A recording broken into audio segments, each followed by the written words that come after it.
Election coverage में एक बार फिर से आपका स्वागत है। बीजेपी सांसद उदित राज ने टिकट न मिलने पर पार्टी छोड़ने की धमकी दे दी है। दिल्ली से सांसद रहे 5 साल तक उदित राज अब ट्वीट कर रहे हैं क्योंकि उन्हें टिकट नहीं मिला है। वो कह रहे हैं टिकट मिलने का इंतजार अभी भी कर रहा हूं, अगर नहीं मिला तो मैं पार्टी को गुड बाय कर दूंगा। ये बीजेपी के दिल्ली से दलित सांसद उदित राज का अल्टीमेटम है पार्टी के लिए।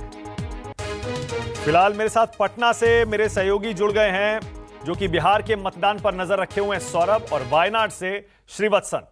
पहले श्रीवत्सन आपके पास आ रहा हूं। श्रीवत्सन, राहुल गांधी वायनाड से चुनावी मैदान में है, क्या लग रहा है आपको? वहां की जो सियासी फिजा है, चुनावी हवा है, बदली है क्या राहुल गांधी के मैदान में होने से?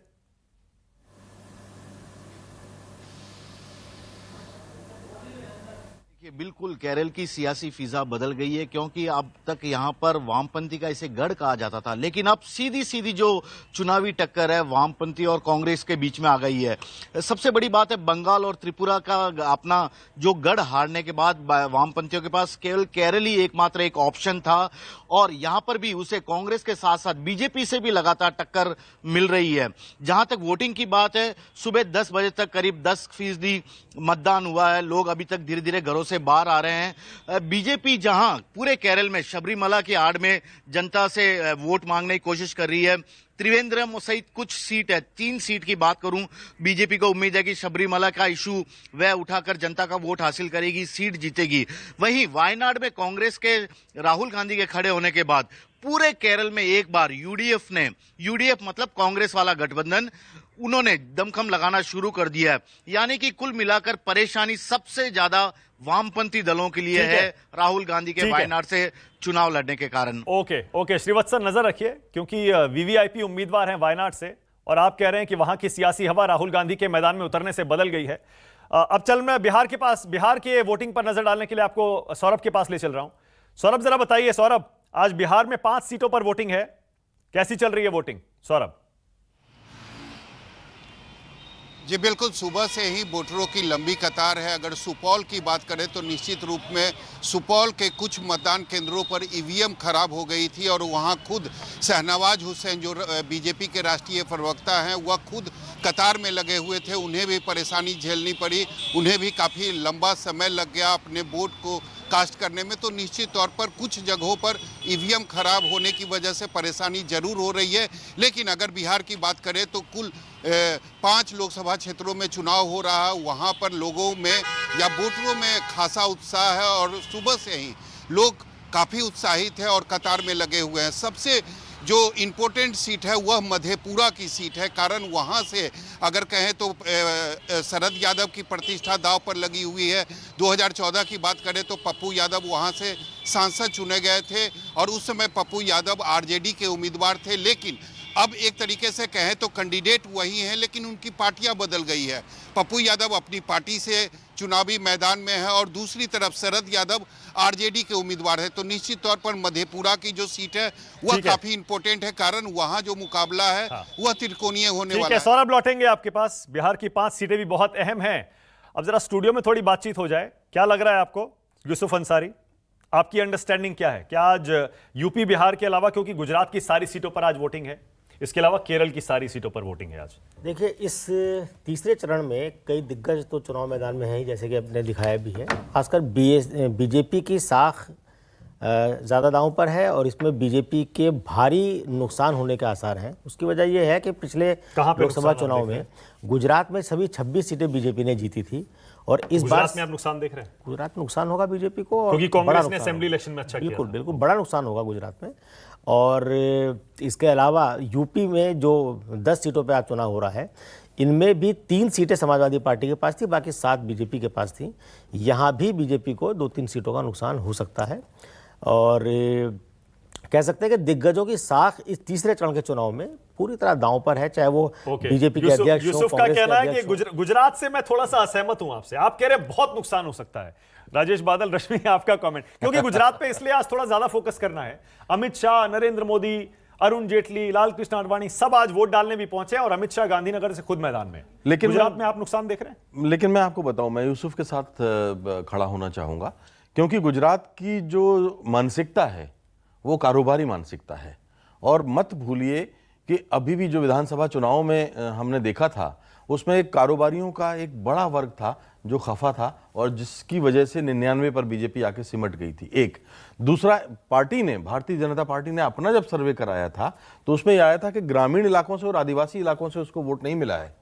तो अगर वो मानसिकता रहती है तो हो सकता तो है फिर नुकसान है। मैं भी यही कहना चाहती थी कि जो बीजेपी का वोट है गुजरात में वो अर्बन एरियाज में है, जहाँ तक मुझे वो बिल्कुल। है। और क्योंकि फार्मर्स का डिस्ट्रेस है और मूवमेंट्स भी वहाँ पर इतने चल रहे हैं, ज़रूर है कि बीजेपी को उस स्टेट में नुकसान होगा। Okay, alright. Gopal Krishna Agarwal BJP से और अब्दुल हफीज गांधी समाजवादी पार्टी से जुड़ गए हैं। गोपाल कृष्ण अग्रवाल, गुजरात में आपको नुकसान हो सकता है, पिछली बार सारी 26 सीटें आपने जीती थी, इस बार नुकसान के लिए तैयार हैं आप? नहीं, ऐसा कुछ लगता नहीं।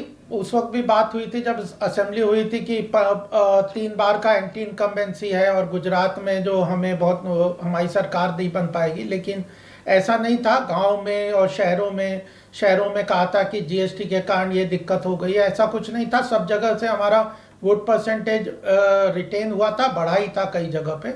और आप जो 2014 से भी बड़ी इस वक्त मोदी जी के लिए पॉजिटिव सेंटिमेंट है। जैसे अमित शाह जी ने कहा कि पहले केवल नाम था, अब नाम भी है और काम भी है।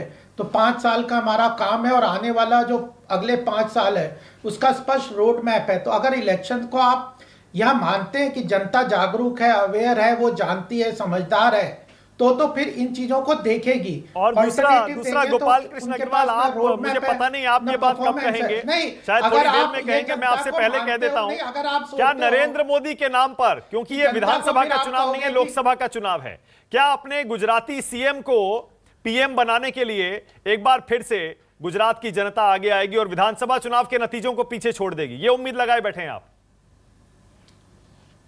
नहीं, केवल गुजरात क्यों, हम तो उड़ीसा भी है, वेस्ट बंगाल भी है, कर्नाटक है, फिर उसके बाद महाराष्ट्र है, केरला है।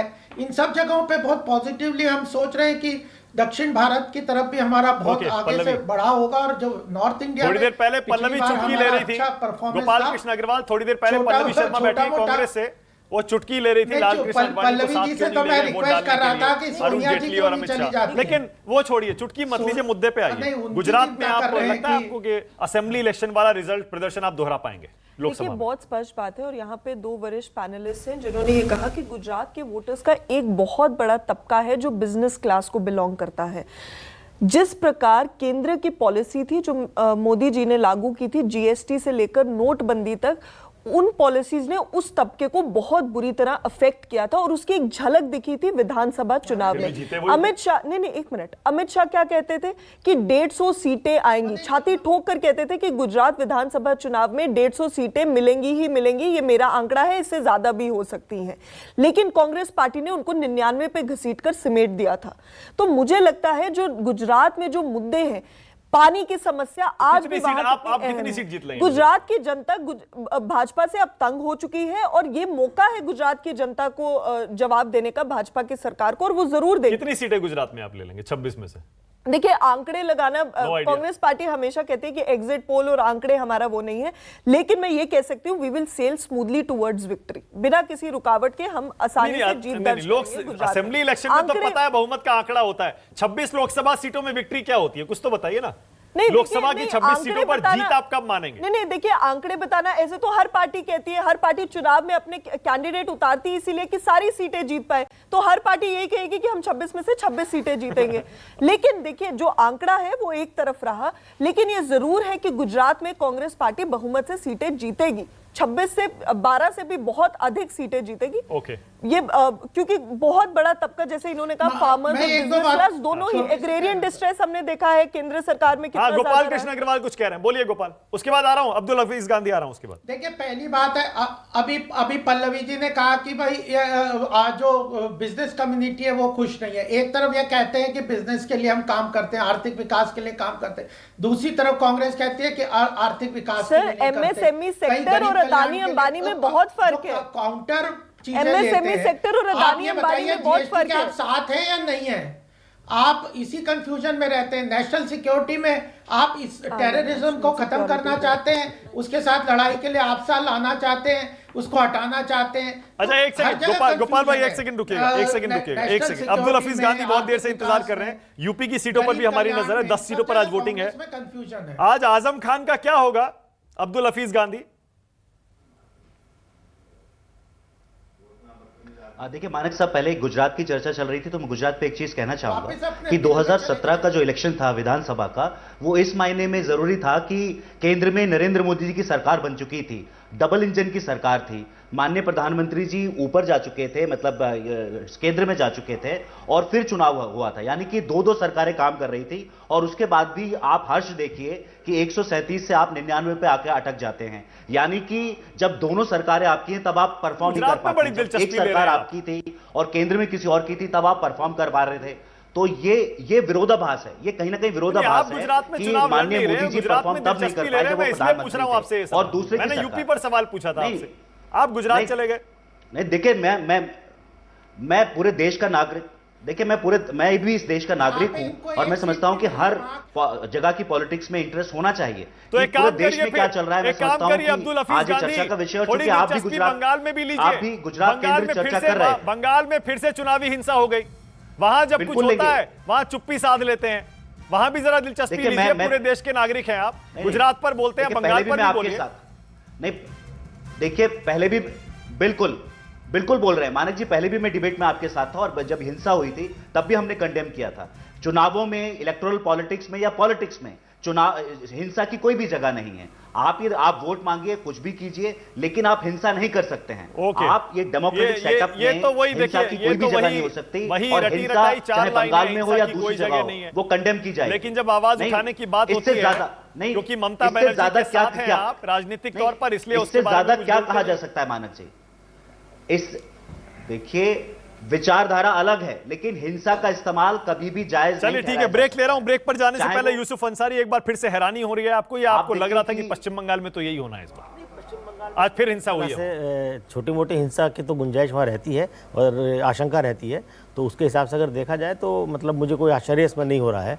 और पश्चिम बंगाल में वैसे भी इस बार अगर देखा जाए तो ममता बनर्जी की साख पूरी तरह दांव पे लगी हुई है। वहाँ ज़बरदस्त तरीके से पोलराइजेशन है, वहाँ भी 5 सीटों पर मतदान है आज, और वहाँ एक बार फिर से देखिए जबरदस्त हिंसा की खबरें आ रही हैं। उनकी कुर्सी सरकती नजर आ रही है। और तीसरे चरण के लिए वोटिंग हो रही है। ब्रेक से पहले बहस ये हो रही थी, गुजरात में 26 सीटों पर आज मतदान है और अमित शाह भी इस बार चुनावी मैदान में है। फिर भी रश्मि, आपको क्या लगता है, नरेंद्र मोदी को प्रधानमंत्री दोबारा बनाने के लिए क्या गुजरात की जनता विधानसभा चुनाव के नतीजों को पलट नहीं सकती? देखिए, ऐसा है मैं कि एक बड़ी मोटी सी बात है, बीजेपी इस बार भी मोदी के नाम पे इलेक्शन लड़ रही है। अब वो उसकी इमेज, उसको उन्होंने जोड़ दिया है नेशनल सिक्योरिटी से। ये ऐसी चीज़ है जो युवा का जो वोटर है उसको बहुत इफेक्ट करती है और इम्पैक्ट करती है। दूसरी बात यह है कि आप मान के चलिए कि जिस तरह से 14 में मोदी वेव थी उस तरह नहीं है, पर एक अंडर करंट जरूर है मोदी के लिए, और वो इसी चीज से लिंक्ड है। इसीलिए मैं राजेश बादल से और यूसुफ से सहमत नहीं हो पा रहा हूं कि बड़ा नुकसान होगा। कुछ एक थोड़ा बहुत इधर उधर हो सकता है, बड़ा नुकसान पता नहीं। अभी जो रश्मि जी ने कहा कि अंडर करंट है, तो वो अंडर करंट समाज के कौन से तबके में है? वो अंडर करंट समाज के उस तबके में है जो बीजेपी का पहले से ही कोर वोटर है और वो एक हाईली कम्युनल फीलिंग रखता है, उस तबके में है जो वोटर 2014 में नरेंद्र मोदी के नाम पे इसलिए उनके साथ जुड़ा था कि शायद नरेंद्र मोदी इस देश की किस्मत पलट देंगे। उनमें तो 100 से ज़्यादा लोगों को मैं जानता हूं जो 2014 में शिद्दत से नरेंद्र मोदी के फेवर में काम कर रहे थे और आज वो शिद्दत से हराने में जुटे हुए। छोटा सा ब्रेक ले रहे, फौरन लौट रहे, ब्रेक के बाद आ रहा हूं पल्लवी। एक बार फिर से आपका स्वागत है हमारे इलेक्शन कवरेज में। आज 117 सीटों पर वोटिंग है। लोकसभा चुनाव के तीसरे चरण का मतदान है। यूपी की 10 सीटें, बिहार की 5, गुजरात की सारी 26 और महाराष्ट्र की 14 सीटों पर भी वोटिंग हो रही है। ब्रेक से पहले हम बात यही कर रहे थे, गुजरात में नुकसान हो सकता है बीजेपी को कितना या नहीं हो सकता, और वो ये इसलिए हम बात कर रहे हैं क्योंकि प्रधानमंत्री मोदी खुद अपना वोट डालने वहां पहुंचे हैं और प्रधानमंत्री मोदी के अलावा अमित शाह, अरुण जेटली वोट डाल चुके हैं, लाल कृष्ण आडवाणी थोड़ी देर में अपना वोट डालने आने वाले हैं। पल्लवी, आप कुछ कह रहे हैं? देखिए, ब्रेक के बाद गोपाल कृष्ण अग्रवाल जी कह रहे थे कि वोटिंग सिर्फ मोदी जी के नाम पर होने वाली है। देखिए, अगर ऐसी बात है और इसमें जरा भी अगर सत्य होता तो मैं मानती हूं कि अमित शाह की जगह अगर गोपाल कृष्ण अग्रवाल भी खड़े हो जाते तो कोई फर्क नहीं पड़ता, और गिरिराज सिंह जी भाग नहीं रहे होते बेगूसराय से, कह नहीं रहे होते कि मैं नहीं चुनाव लड़ूंगा, अगर वोटिंग सिर्फ मोदी जी के नाम पर होनी होती। सत्य यह है कि समाज का हर तबका अपने मुद्दे लेकर इस चुनाव में उतरेगा। किसानों के अपनी परेशानी है, अपने मुद्दे हैं, वो उन मुद्दों को लेकर चुनाव में उतरेंगे। महिलाओं की अपनी समस्या मुद्दे हैं, वो लेकर उतरेंगे। युवाओं की बेरोजगारी की समस्या है।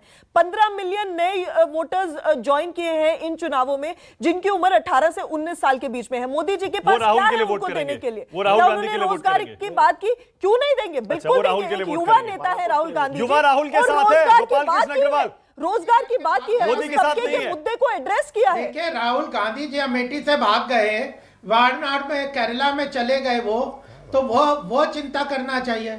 और अभी तक प्रियंका गांधी अपने आप का मोदी जी कहां से गुजरात लड़ेंगी, से नहीं भाग कर लड़ेंगी, आए थे इसकी जब चिंता वाराणसी है। में भी लड़ रहे हमारे थे। यहाँ पे बिल्कुल स्पष्ट है कि मोदी जी के नाम पे हम इलेक्शन लड़ रहे हैं और उनके काम पे लड़ रहे हैं।